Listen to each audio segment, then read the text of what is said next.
Are you a football fan? Have you ever found yourself wondering what in the world was that ref thinking? Well, Mike D, the referee, is here to help you. Join me on Whistle Talk as I talk to professionals on the field and in the booth to help you understand what's going on inside the mind of a football official.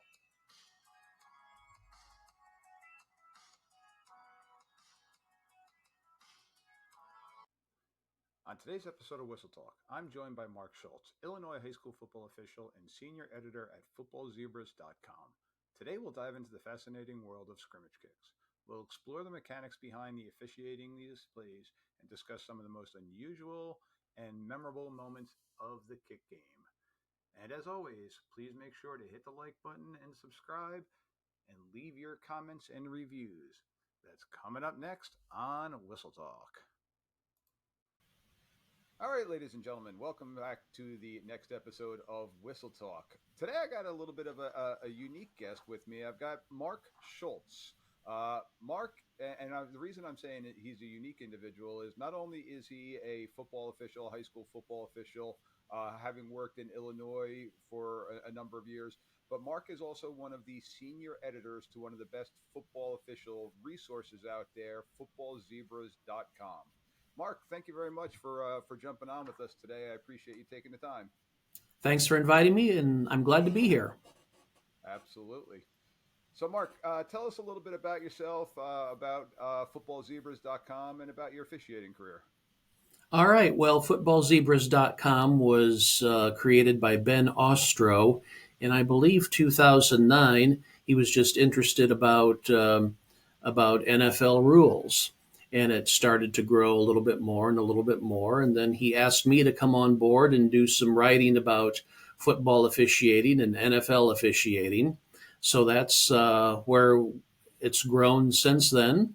So I came on board in 2012, and it really has taken off, and it's been a lot of fun. I am a writer and a journalist.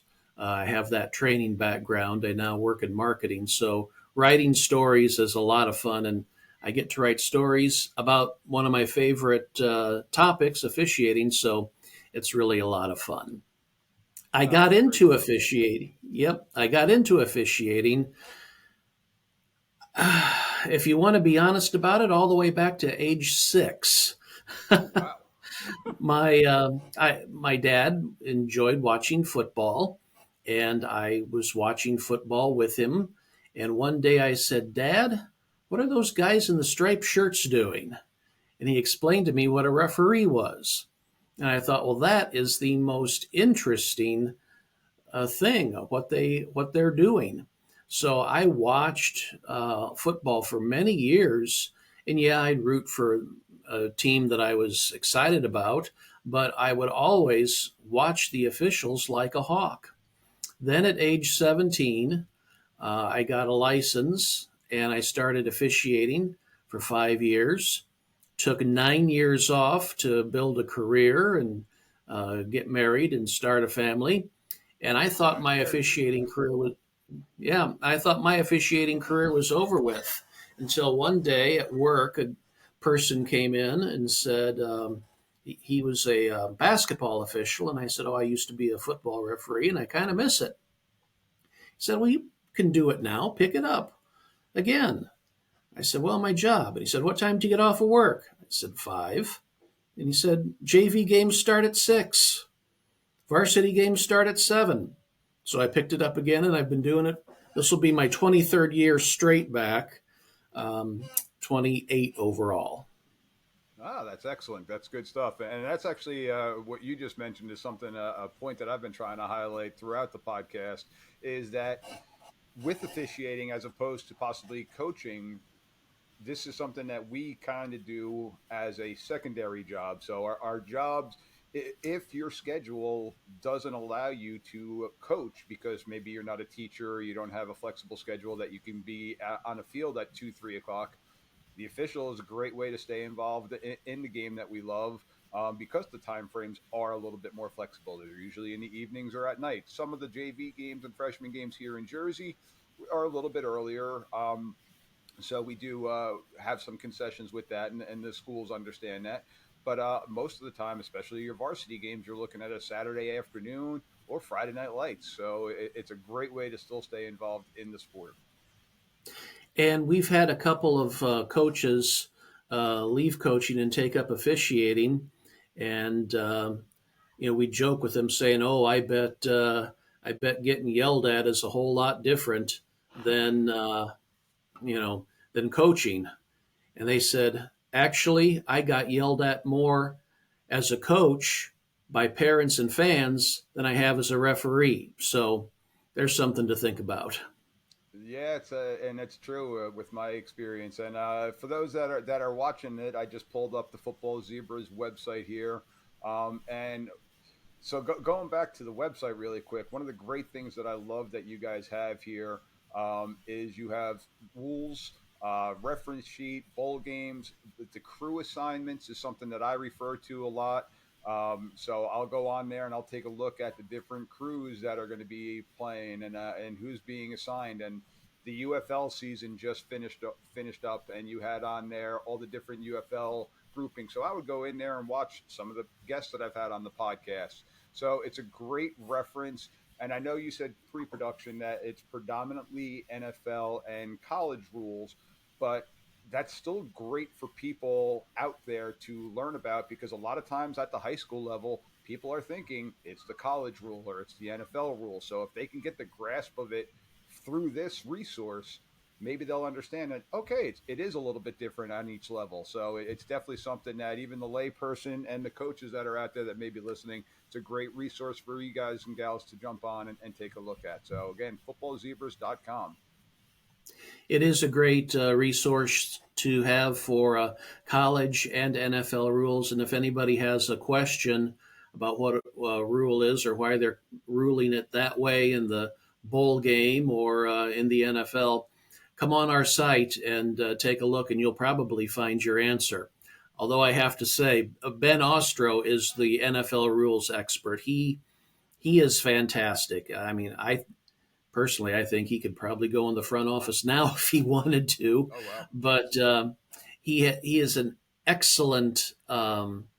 He breaks down the rules so well, so Mm-hmm. well. And when that comes about, I basically say, Ben, that's all you. I have enough time trying to keep the high school rules straight. So you break down the NFL rule, especially when it comes to timing rules, that's the biggest difference between Yeah. high school and NFL. Yep, and in the past couple of years, there have been some minor tweaks at the high school level, and at the NFL level, it's even bigger and bigger changes that have gone on when it comes to stopping the clock, 2 minute drills, different things like that. So definitely a great resource for again, if you're just a casual fan who's listening to our show and you're a casual football fan and you watch a game on Sunday and you're like, why the heck did they do that?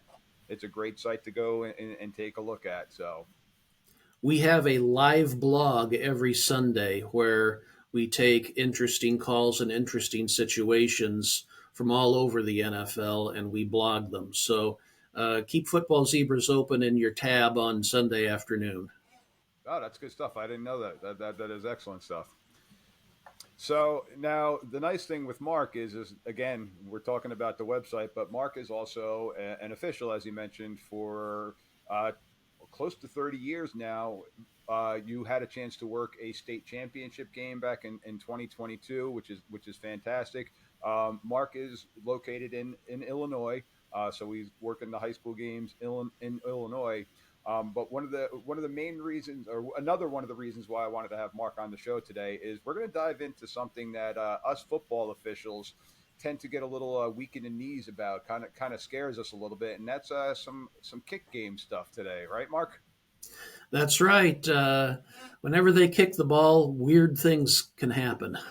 Yes, sir. Yes, sir. So we're going to dive into a little bit of some scrimmage kick mechanics, and we'll talk about it from a couple different perspectives. So what I have here is I thumbnailed here in the NFHS rulebook here. So it is Rule 6-2 scrimmage kicks. And it dives into what exactly a scrimmage kick is. And again, for those people that don't know the difference between our scrimmage kick and a free kick, Mark, would you mind telling our listeners what a scrimmage kick is? A scrimmage kick is a scoring attempt, a field goal. It is also a punt. Um, so those are the scrimmage kicks that we have. Also, an extra point try is a scrimmage kick. And what you would say, and then there's also what's called a free kick.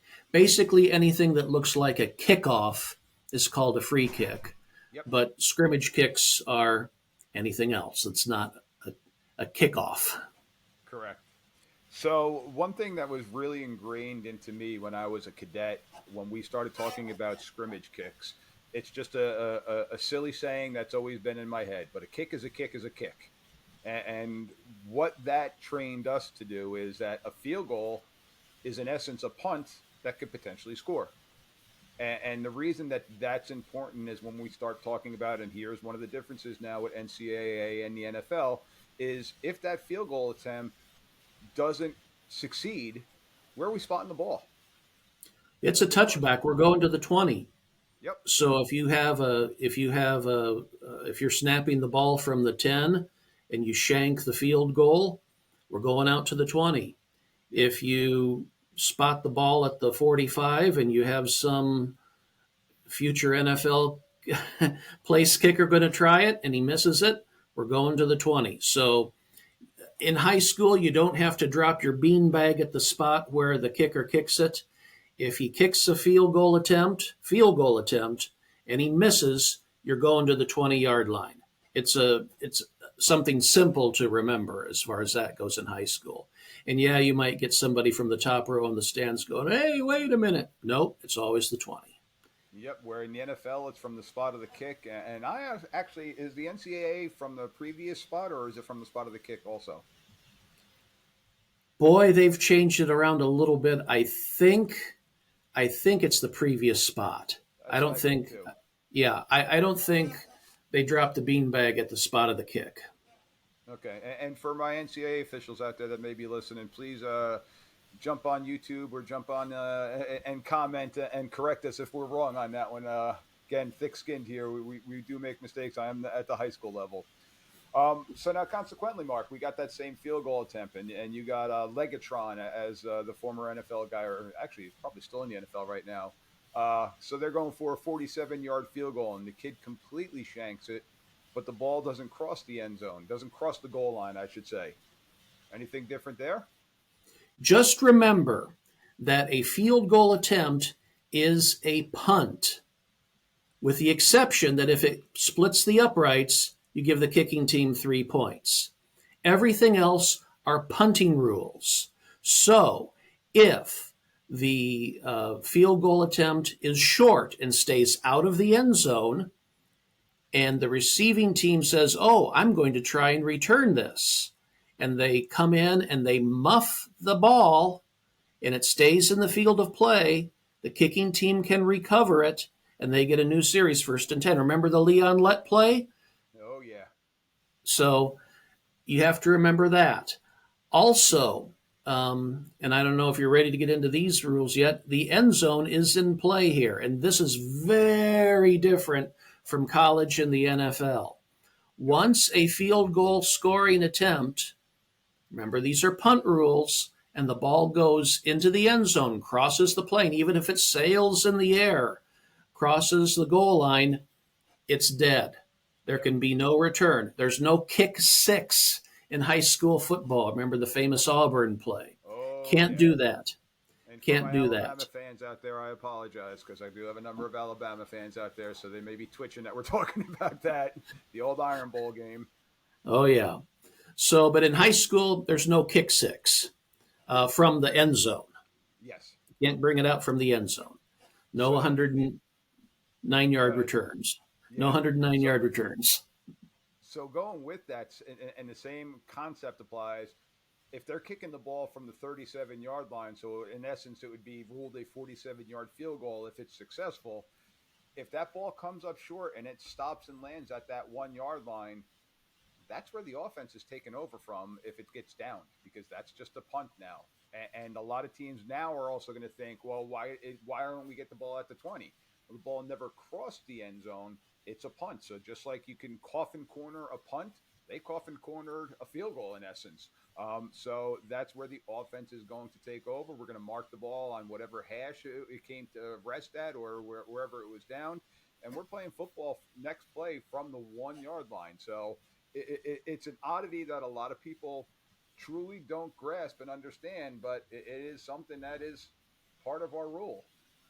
And you know, a very interesting trend is developing, at least where I am. It's still rare, but say a small school doesn't really have a good long snapping game and their punter isn't that good, but they have a place kicker. Say they're on the 50-yard line, 4th and 10. We're in a punting situation. Well, I don't have a good punter and my long snapper is so-so. At least to get the at least to get the at 18 yards, least yeah. to get the snap back into the punter's hands. They line up in field goal formation. Yep.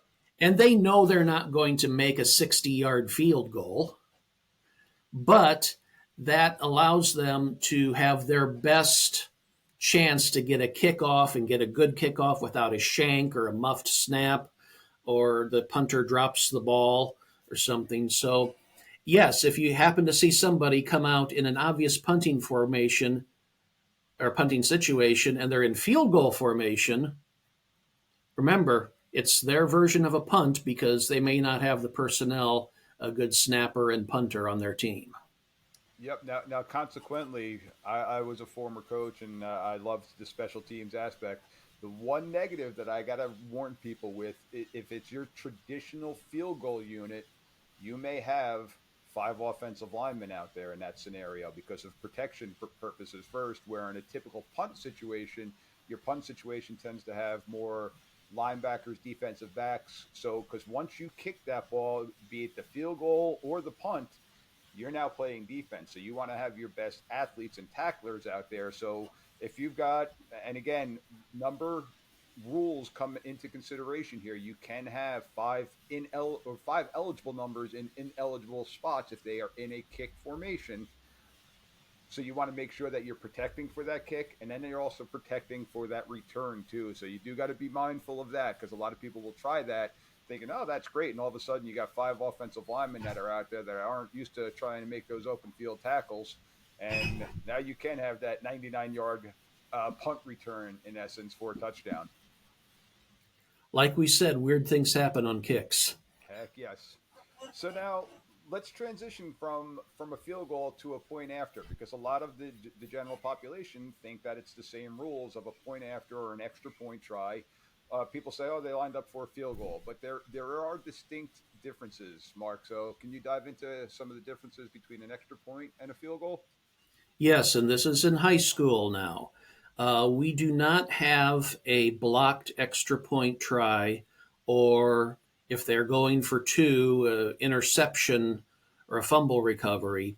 The defense cannot run it back for 2 points on an extra point try or a 2 point conversion try. Once on a 2 point conversion try, once the defense secures possession of the ball, it's dead. You're blowing it dead and signaling that the try is no good. Same thing now with the kick. Once the kicker puts his foot into the ball and you hear that thud, it's over. There can be no blocked. I mean, if the defense blocks it back and the kicker picks it up, he can't run it in for two. Also, the defense cannot again pick it up and run it back for a 2 point conversion. So this is something that you have to work out with on a crew of 5, 6, or 7. Who has the whistle on the extra point? Yep. Usually, this is the referee who has the whistle on the extra point because he or she can see the foot hit the ball. And once he or she sees the kick is away, they're laying on the whistle, and that's it. So a lot of times for the extra point, the referee blows the whistle. Now, on a field goal try, a lot of times the back judge or the other official underneath the goalpost, usually it's the back judge, blows the whistle once the kick ends. We've got a live ball on a field goal try, until that ball crosses the plane of the goal. The ball is live. The back judge is best to judge that. The referee is the best to judge on an extra point try when the ball is kicked and we blow it dead. But that's something you need to work out with for your crew. And I would very, very highly recommend that before a field goal try, you remind each other, either if it's on radio or some type of crew signal, that the ball is live and the back judge has the whistle on this one. Yep. Until it crosses the plane. You don't want the referee to have a brain fade and hit his whistle, forgetting it's an extra point or forgetting it's a field goal and not an extra point try. Work that out with your crew beforehand. Who has the whistle on tries? Who has the whistle on field goals? And remind each other before the snap. So we have the O to O's here in New Jersey, and it seems like most of the states now have the O to O's, the headsets for, again, the people that don't know what I'm talking about. Plus, we still have our hand signal mechanics. And like you said, we'll give ourselves, we'll say it on the loud, and we'll say, hey, reminder, live ball. Because now there's also a difference if the ball is blocked. Because now we got a block, and say the ball gets blocked, and the holder for K picks the ball up and rolls out and throws the ball to the tight end who's wearing an eligible number, and it happens to be in the end zone. We're going up. We got a touchdown on that scenario.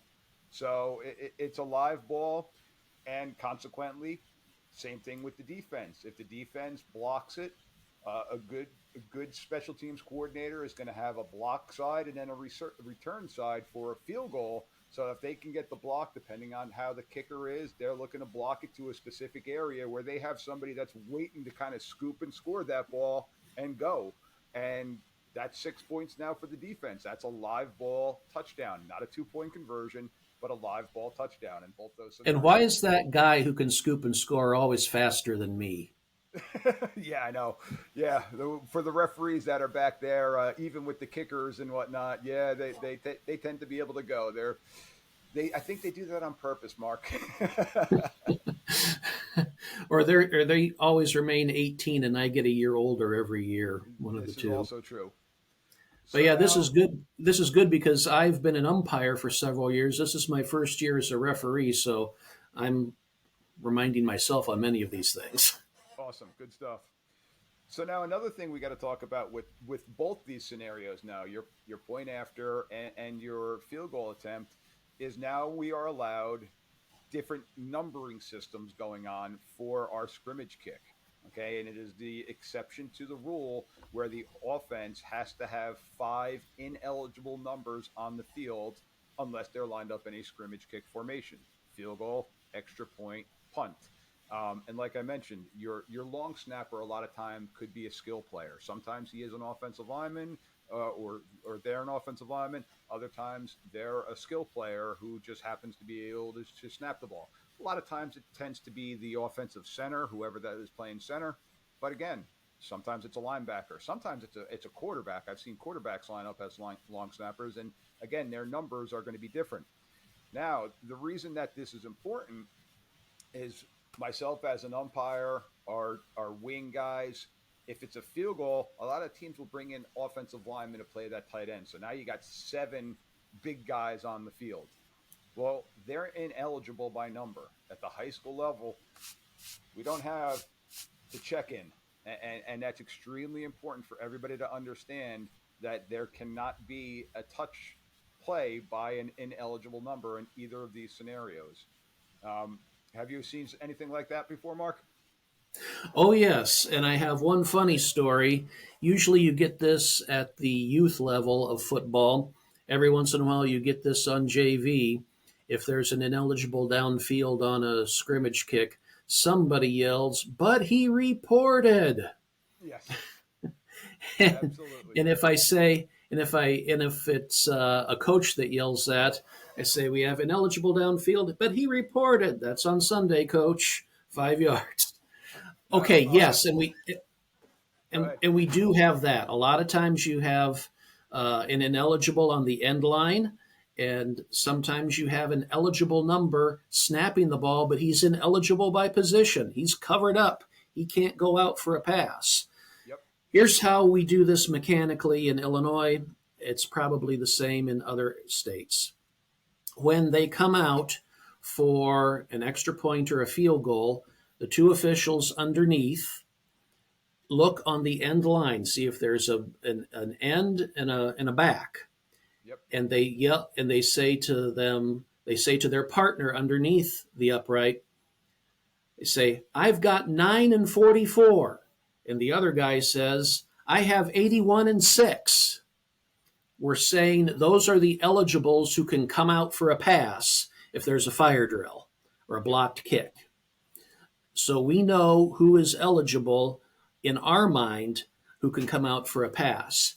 If there is say number 10 is snapping the ball, he's eligible by number, but he's covered up. He cannot go out for a pass. Now, there's the swinging gate or the polecat formation. That's a monster that blows my mind trying to Yep. figure that, trying to explain that. But if the center is in his traditional position and the linemen are covering him up, he cannot go out for a pass. So I've got 9 and 44.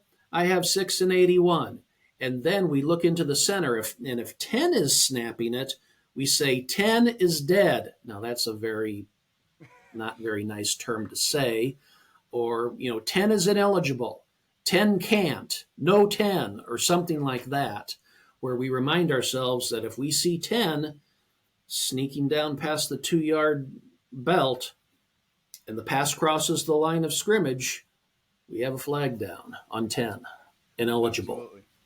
And that's something that myself as an umpire, when I'm in the middle of the field, one of my main focuses on kick game is uh, the safety of the center of that long snapper. So I'm focused in on that long snapper. So I definitely have an idea of their number. And again, traditionally on field goal and extra point, they're going to be surrounded by 4 ineligible numbers if that center happens to be an eligible number. It's the punt game now, also a scrimmage kick play, that can really send things awry. And we had a situation here in New Jersey, I want to say about 6 or 7 years ago, where it was a bobbled snap on a punt, now scrimmage kick, and the kicking team had 5 eligible players at the 5 lineman positions. So Oh eligible by boy. number, but not eligible by position because they were covered up by the 2 gunners on the punt formation. And you had the fire drill. Punter was scrambling around, and all of a sudden he sees number 44 and he throws him the ball, and number 44 takes off down the field and scores an apparent touchdown. He was a guard. He was ineligible by position, Ooh. and it was a mixed crew that we had, and it was a bad optic. They missed that call. It was addressed, but that's one of the things. Now, it was a teaching moment for me now as an umpire when I'm in that punt formation now. And our deep wings are deep. They're not really looking at the ineligibles because they've got other things to focus on, fair catch, muffs, a whole lot of other things with that. I'm calling out all the ineligibles. And it's just something that if I verbalize it myself, it's just a reminder on me. So this is again where a lot of people, yeah, my flag might be laid on a play like that because all of a sudden, if I called out 6, 9, 44, and 18 ineligible, and a couple seconds later, I see 8 teams now got the ball because of a fire drill. Now I'm dropping that yellow hanky on the ground. So it's something that I Mm-hmm. do and I say out loud because for me personally, verbalizing it helps me remember it. Verbalizing it now, it also gets into my wings ears and possibly the deep guys' ears too. That hey, Mike, didn't you call him ineligible? Yes, I did, John, and we'll go from there. So it's the communication aspect that we're helping each other out there too of knowing who's ineligible because in that situation, I think all 11 players that were on the field for K had eligible numbers on, and that's not uncommon. Yeah, yeah. You again, weird things happen in the kicking game, and yes, a lot of times you think to yourself, well, the umpire, it's not my job to know who's eligible on the ends and the split ends and the gunners. That's not my job to know. Well, if you have funky numbers at the centers, guards, and tackles, congratulations, you're now part of the eligible and ineligible numbers game. And you have to know. You have to, again, and that's a great tip, verbalize those ineligible numbers. And then, 18, and 18 is ineligible. And then you go and see 18. What the heck's he doing with the ball? I said he was ineligible. Hmm. You got the flag. So, and that's just some little things with the kick game because again, there could be some funky plays on the kick game, and um, we're just talking about scrimmage kicks.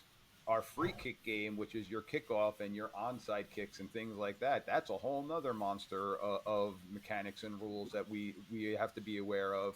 And that's going to be a whole nother different podcast episode that I'm going to dive into the free kick game. So we're still sticking now with our scrimmage kicks. So we're in punt formation now, Mark. I'm going to throw a scenario at you. You got a punt formation. K kicks the ball off. R89 goes to try to catch the ball, and the ball goes right through their arms and hits the ground. After hitting the body, hits the ground, and now kicking team number 12 picks the ball up and scoops and scores for a touchdown. What do we got in that scenario? Congratulations, K-12. You recovered the ball. It's 1st and 10 at the spot of recovery. Sorry, K-12, you do not have a touchdown. Yep. And that is the rule from the top down. Yes. The kicking team cannot advance a muff. A muff is basically the kicked ball touches a member of the receiving team, whether they try to kick it and it goes right through their arms, or if a receiving team's down trying to set up a blocking wall and his back is to the ball and the ball touches his heel. It's still a live ball, and K can recover. They cannot advance, but they can recover the ball and get a 1st and 10 at the spot of recovery. So referring back to our rule book. So going to Rule 2, Section 27, the definition of a muff. A muff is the touching of a loose ball by a player in an unsuccessful attempt to secure possession. So trying to catch the punt, they were unsuccessfully secured possession, but they hit the ball. That is the definition of a muff, and a muff cannot be returned. Now, K does get the ball, like you said. The kicking team gets the ball, so it's going to be 1st and 10. They're going to start a whole new series, probably with some pretty good field position at that point, but they cannot scoop and score. Now, Mark, same scenario. R88 or whatever number I said, I forget what number. See, this is why I have to verbalize it because I forget the numbers. They do secure the catch. They are returning the ball, and they fumble. Ball gets popped out. Can K scoop and score in that scenario? Yes, you can, because that is a fumble. You recover the ball, or you get possession of the ball. R88 has it, and now he's running, and then he gets hit and he fumbles the ball. It's just like any other fumble play. So you put a bag down at the spot of the fumble, and if K recovers it, get ready to turn around and go the other way, and they can go to the end zone and they can score a touchdown. Or if they get tackled short of the end zone, 1st and 10 at the spot where the ball becomes dead. Yep. And unfortunately, this is a scenario where sometimes as officials, we're going to have a little bit of a slower whistle because we have to truly determine, was it a muff or was it a fumble? Did the player truly secure possession of it and then fumble it, or did they muff it? So this is where crew communication is going to come in big time, and having a good camaraderie with your crew and communicating with each other. You might need some help from a short wing on a play that's a muff. And they're going to come out and hopefully they may blow the whistle dead and save the crew from the scenario. So it's little things like that of determining muff or fumble on what's going to go on with the play, because sometimes the kid might scoop and score like we talked about in that muff situation, and we're bringing the ball back. On the initial contact downfield, it's usually almost all on the back judge. For sure, in a 5-person crew, even in 7-person crew, usually the back judge has the best look at whether that initial touching was a muff or a fumble. And this is where whistle discipline has to come in Yep. for the back judge. I don't know if you're going to get into a fair catch or not, but I got burned. I got burned early in my career, less than 5 years of experience. A lot of times, young back judges, when they see somebody wave for a fair catch, we know once the receiver catches the ball, it's dead. You're blowing it dead. You're protecting the receiver. Yep. Okay, you know what's going to happen, right, Mike? Yep. Oh, I do. Down there, I was watching the receiver. He came in, the ball came in and touched his forearms. He gave a great fair catch signal, exactly how. Ball touched his forearms coming into his arm. Hey, I'm Johnny on the spot. I'm protecting this guy. I'm preventing a 15-yard penalty. Tweet! Blow it dead. And the ball is dribbling down his leg and on the turf, and Kay recovers. Yep. If that happens, you got to eat it. You got to own it. Yes, sir. The ball started, the whistle, it was a P whistle at the time. It wasn't a Fox 40. The whistle started to warble. Pretty much people heard it, and others on the sideline said, was that a whistle or not? You can't just like tuck it down your shirt and say, I don't know where that came from. What is that? Maybe a soccer team over there is practicing. No. Even at that point, I said, all right, you blew it, you ate it. And I even blew it harder and stopped it. And I said, Coach, I blew an inadvertent whistle. I made a mistake.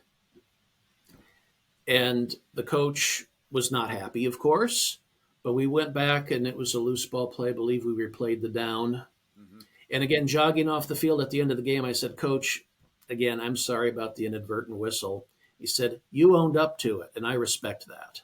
Yeah, and 99% of the coaches are going to do that. And I have talked about that exact scenario. We had it on a kickoff, that exact scenario that happened, and we had to re-kick it. And my white hat and myself, being the umpire, we went up to the coach and we're like, Coach, that's on us. We blew that one. We screwed that one up. We have to replay the play, or else you can go with the how the play ended, which I'm assuming you're not going to want, because in that one, the other team, consequently, they weren't happy either, but they're like, all right, let's move on. And rest of the game, we had a fantastic game. But owning up to it, and it's a mistake. And the whistle discipline is huge. The play kills itself. It is a big term that we use a lot. The play kills itself. So in high school, a knee touching the ground, even if we're a little bit delayed on the whistle, that knee hitting the ground, play kills itself. So you can have a late hit penalty when the play is over, even though the whistle hasn't blown yet. So understanding when to blow that whistle, and again, hopefully you're not sitting there just completely swallowing the whistle and not doing anything, but plays kill themselves, not the whistle. So for coaches, for players to truly understand that, yeah, we want to teach the kids play whistle to whistle. Well, A, there's usually not a whistle to start the play anymore. And B, the whistle to end the play is after the play is over. It's not ending the play, but it's after the play. The only time the whistle is really going to end the play is when you got a forward progress type of scenario where, all right, we're going to kill the play at that point in time for player safety. We don't need everybody still driving into each other. So great point about the whistle discipline right there. And a well-coached special teams kicking team knows to look for the receiver and to see if he's waving a fair catch. And if you hold the whistle for a second, like a half a second, and you start to okay, he's got the ball, I'm going to blow it dead, tweet, bam, he gets hit, and they say, oh, I didn't hear the whistle. Again, you did your job right, and a well-coached gunner knows, I see a fair catch, I'm laying off this thing. Yes. Yep. All right, Mark. So I've got one last question for you that I know at the high school level is different than all the other levels. You got that kid who waves his hand for that fair catch. Again, this can be on any type of kick play. And you now have Kay running downfield, and they get a guy that comes right in the kid's face and stops. Doesn't hit him, doesn't touch him, doesn't do anything, doesn't even say anything, doesn't say boo to the returner. What do you got? If the receiver didn't have to move around him, didn't have to move through him to catch the ball, I got nothing. Yep. In high school, I got nothing. There is no halo rule in high That's school. that's exactly where I was leading you to. There is no halo rule in high school, which I gotta say is one of those nuanced rules for player safety that at the high school level we talk about. I think there should be. I think there should be something to protect that player and give them a little spot because we're the only level that doesn't have that halo rule. And personally, again, this goes back to uh, grounding the ball. We changed the rule to ground the ball now that grounding is allowed with certain criteria, just like the college and NFL game. But there's still certain criteria, and that's for quarterback safety. Where 4 or 5 years ago, quarterback was going to get blasted because they were holding on to the ball because they couldn't just get rid of the ball. Well, same thing now here. There is no halo rule in high school. So if you don't have kick catching interference, which you brought up perfectly, that the receiver did not have to go through, go around, there was no interference. He allowed that catch to be made. You got nothing. And it's something that a lot of coaches are sitting there screaming at. And again, mom, dad, and the peanut gallery upstairs in the booth and in the stands, they're screaming at you. Oh, where's the halo rule? That's 15, and no, it's not. No, it's not. I think in some ways, maybe NFHS wants to be merciful and give the back judges a break because the halo rule is a judgment call. Yeah, And like, well, is it three? Is it three? Was that 3 steps or 2.5? Was that 3 yards or 2.5? You know, but in NFHS, it's much less of a judgment call yeah. to make. Maybe NFHS says we'll give our back judges a break and not have to have them make that tight judgment call. But we got good back judges; they could make the call. I agree with you, but yeah, it is again something now more on the plate. But again, to reiterate it, there's no halo rule in high school, so forget about it. Forget about it, coaches. It doesn't happen. It doesn't exist in our level. NCAA, NFL, absolutely. All right, Mark. Well, once again, I truly, truly appreciate you coming on our show. I just threw on our screen there the link there for footballzebras.com. Ladies and gentlemen, go on, take a look at it. Message Mark, Ben, he mentioned before. Um, it's a great site. Also, little self plug here. If you want to buy me a beer, here's the link to the buy me a beer link. If you like what you're hearing, please at least hit the like button on your Spotify, on your Apple, whatever it is that you're listening to, on YouTube. Please go out there, hit the like. Give me a review. If it's a 5-star review, I love it. If it's a 4-star review, shoot me an email, MikeDThereferee@gmail.com, and I'll talk it over with you on how I can get better with this. But again, we're looking to try to build the game. We're looking to try to enjoy the game and make the game better for everybody involved, parents, fans, players, coaches. Mark, once again, truly appreciate you taking the time out of your busy day to jump on here. Thank you very much, sir. Thank you very much. And for anybody who's thinking about becoming a referee, remember the saying: without officials, it's only recess. Also, the referees are the third team on the field. Our team always wins every game. This is true. This is true. Well, once again, ladies and gentlemen, check out those sites. Check out my site. Check out Mark's site, and enjoy the game. We're right around the corner with football season, so looking forward to it. Thank you, sir. If you're enjoying today's show and you want to show your appreciation to Mike D, you can buy him a beer by clicking on the link in the show notes or go to buymeacoffee.com/Mike D the referee. And as always, make sure to click follow and give 5 stars. Thanks for listening. Cheers.